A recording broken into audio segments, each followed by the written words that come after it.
My name is Kimberly Spence. I live in Stevensville, Montana, and I'm an avian taxidermist.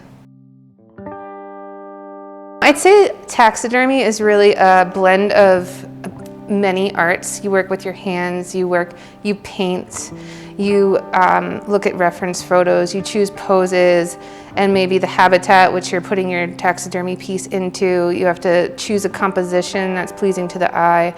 And also sewing. You do a little bit of sewing the skin, and yeah, it's a little bit of a lot of things. I began my artistic career in graphic design, actually, is what I went to school for, and I did that for many years, and I just wasn't feeling fulfilled being behind a computer, not using my hands as an artist, if you will. So I began an exploration into the natural world through working in a natural history museum.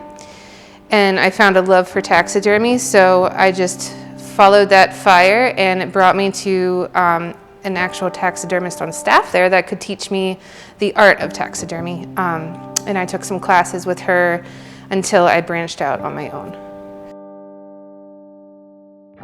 I think back then in my beginnings as a taxidermist, I was using a lot of reference photos as opposed to seeing the animal, the birds, in real life. So it's been a great opportunity to move somewhere that has more wilderness here in Montana to actually see birds in their natural habitat, how they move, their personality, their characteristics. I mean, that helps a lot in trying to bring something back from the dead to make it look alive again. You have to capture that same movement to make it look real again. I mean, I think as people we can pick out artificial, if say the anatomy is done wrong or the eyes aren't set right, you kind of tune into that and it kind of takes away from the piece from looking alive again.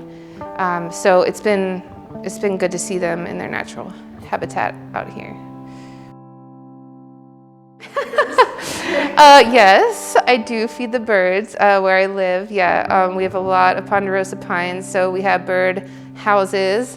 And we also, our house is actually made of cedars, so we have a lot of birds that have chosen to live in the side of our home. So yeah, I work on a lot of European starlings, which they're everywhere. They're an invasive species here, but I actually had a pair of them nest right outside my bedroom window. So that was exciting for me to see the whole evolution through baby to adult, and it just gained not only a new appreciation for the bird and its life cycle, but also see it so up close, because every time it would come back to its cavity, nesting cavity, it would sit on a branch right outside my window, and you know, it got an extra personal window into its life. And my favorite part about the creation process is taking something that has died and making it look alive again. It can go through, it looks really rough when you skin out the bird and it's wet and it's, you know,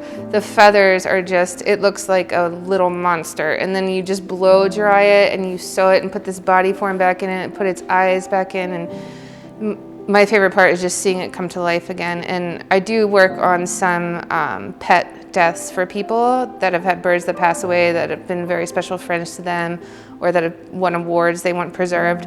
So those are especially meaningful to see the happiness that I can bring someone in, maybe helping them feel a little bit of closure or a little bit better about a close friend, pet passing away.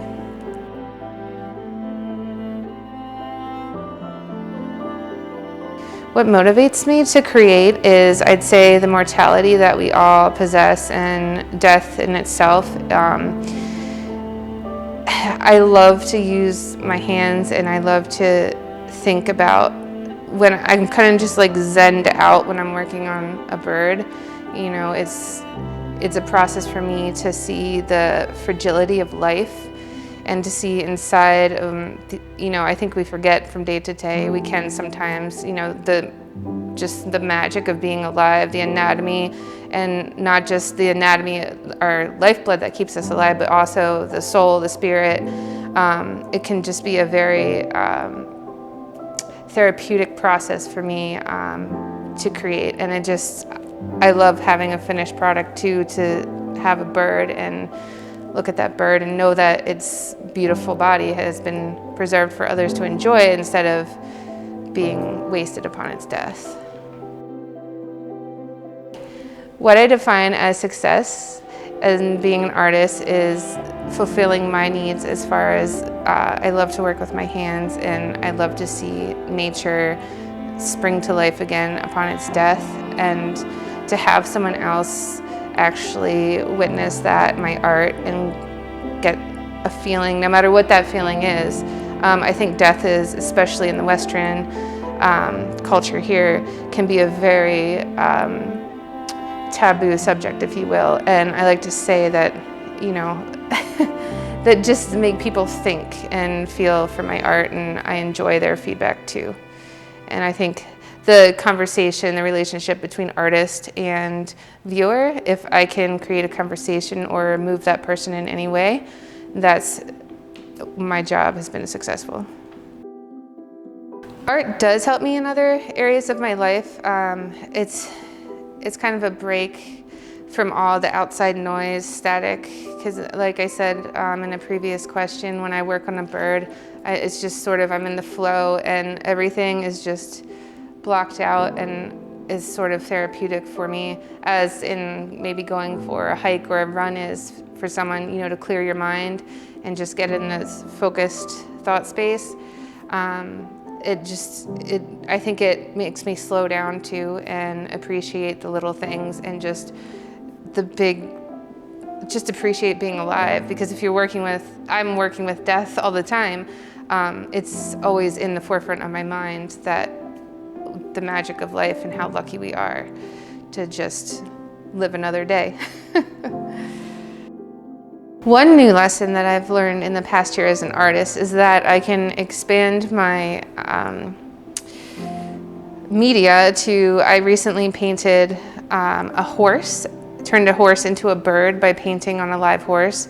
So I expanded my horizons as far as an artist with not just taxidermy, but I actually took the love of bird. I'm an avid birder myself, my love of birds, and I actually took it to a different canvas, a moving canvas, and oh my goodness, working with a moving canvas is completely different, and living, breathing a large horse and the texture of the fur painting is something I never experienced before. So that was really rewarding and a huge learning process for me, but it was really exciting, and it was especially dear to me because I got to bond with the actual horse too, as opposed to, you know, a still dead bird. It was different working with a live animal. So I learned that I can take my love of birds and taxidermy and kind of morph it onto a different medium, if you will.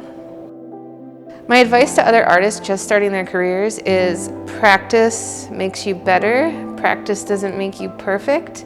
I don't strive for perfection in any way, which I see a lot of times in taxidermy. You know, it's easy to try to make the bird look perfect, but I find the beauty in actually the imperfections of the bird and giving it more of an attitude, personality, if you will, of its spirit, rather than putting every feather carefully in place, doing the same poses over and over again. So I think as an artist, practice makes you better. Don't stop practicing, you can't get worse. And don't strive for perfection, it'll drive you crazy. And love what you do, and I think it'll show, your passion will show onto the viewer that, you know, your same enthusiasm for your work. If I could describe my work with one word, it would be free. The reason why I think art is important to our society is because a lot of things are not in the public eye unless artists bring these events, these confrontations to people. A lot of them will stay hidden or not be talked about. I think art in itself can be a powerful conversation. starter and just create that communication or that conversation between people. And then I think it's universal too. You know, image is universal as opposed to languages. You know, everyone can look at something. As a human being, we can look at something and we all feel something from it. And I just think it's an important part of society. What attracted me to the Allez project was the theme, witness, because I believe one of the most powerful things we can do as humans, I believe we're all one here, and just to be seen and to be heard. And I think the most powerful thing we can do is, you know, everyone just wants to be seen and heard, and if you can be there and witness someone else's experience, it gives them a different feeling, as if it gives them a feeling of we are all one, and they're not alone. No one's alone in this, and it's tough. And witness, I just think, can be such a powerful, simple. Time is one of the most generous things we can give someone else. Our time and our witness to their experience.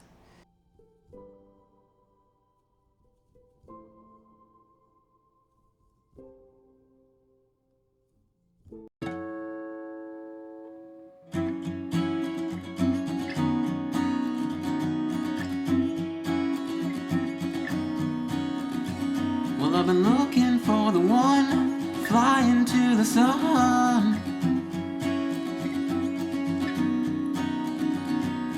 bound only by time, migration's on his mind, so we can't be left behind. Flying to be free, he's got everything he needs, but he's the only one in the sky. So when you start to feel like you're alone,